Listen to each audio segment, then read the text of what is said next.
Thank you so much. Maybe let's start with who you are and what you do. My name is Doreen. I am from Uganda. I am one of the African Union COVID-19 Bingwas and under the African Union COVID-19 Bingwa initiative. Maybe you could share more on Bingwa for people who are not familiar with what you do. Okay. So the African Union COVID-19 Bingwa initiative is a platform where young people across the African continent are championing health by advocating for COVID-19 vaccination in their communities across the African continent. So what made you do that? Because what issues are you trying to address?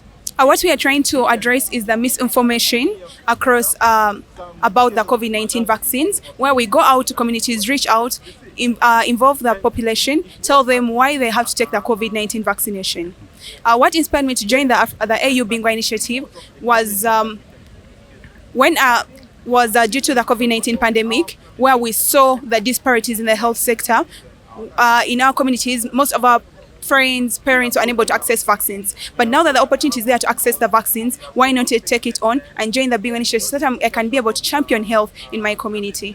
Because you're talking of COVID, but as we discussed with the Africa CDC officials, they are telling you there are more diseases coming, there are more pandemics.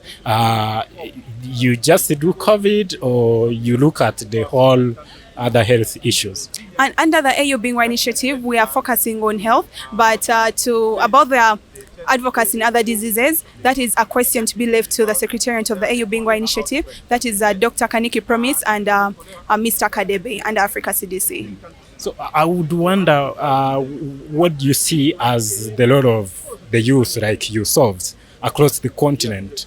What potential do you hold ever since you joined the Bingwa and the achievement that you've realized so far? The role of young people under the AU Bingwa initiative is that we have to understand that 60% of the African population are young people. That means that we are in a position to influence policies that affect us. COVID-19 came as a problem where we're able to see most of our colleagues drop out of school. The health system was held back because of COVID-19. And all these up together add up. Like if we are 60% of the population in Africa, that means we can influence policies in our communities. And one of the biggest achievements under the AU Bingwa initiative is that in Eastern Africa, and also Southern Africa, where there are Bingwas who have been put in both regions, we have been able to advocate for COVID-19 vaccination in our different communities. In Uganda in particular, we have been able to carry out vaccination drives in districts like Zimbabwe district. We have been able to use our social media platforms to advocate for COVID-19 vaccination. We have gone down to grassroots levels to talk to people about COVID-19 vaccination. And the biggest achievement of it all is that young people's voices are united towards advancing the public health agenda across the continent. You've just talked of social media, and this brings me to asking you what potential do you see in all these digital platforms in trying to change, perspectives or even influencing the perception out there. Are you guys tapping into this to be able to change things?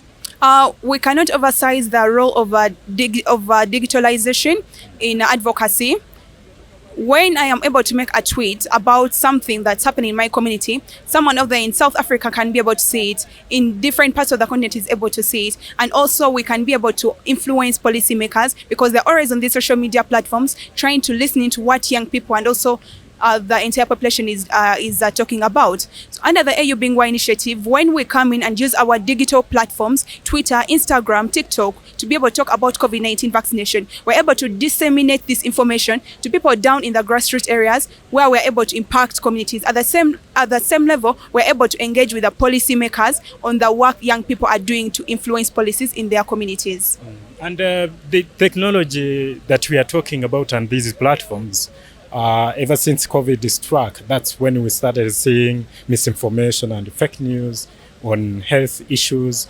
How do you, as young people, contribute towards fighting misinformation and disinformation? What we young people do is doing research. Before you engage on any tweet, you have to do research about that tweet. Where did it come from? Because the moment you share it out in the public, it's going to affect one or two people. It's going to affect policy making. Therefore, as young people, we have a role to engage and do research on anything we put out be it in advocacy or anything related that's going to affect people's lives. Is this something that you see in your country? Is these issues that you see on social media? How do you respond? They may not be from you. They could be from somebody who doesn't see things as you. How do you demystify the whole thing? What we do, we demystify first of all via social media and also at grassroots level. When we go out in our advocacy, different people are able to ask us questions. They say COVID-19 is able to bring to miscarriage. COVID-19 vaccines can lead to miscarriage. And so many misinformation out there. So what we have to do, first of all, from a research point of view, as Bingwas, our mandate is to bring information to the people. We do our research. Does the COVID-19 vaccine really cause this and this and this? So we're able to inform the people from a medical point of view. We are able to engage with the different medical personnel who are able to bring this knowledge to the people. What are you learning from this Africa Climate Summit on issues to do with issues that concern youth like you solve across the continent? What I'm learning from the Africa Climate Summit is, first of all, young people, we have the voices to be able to influence change. We are the present.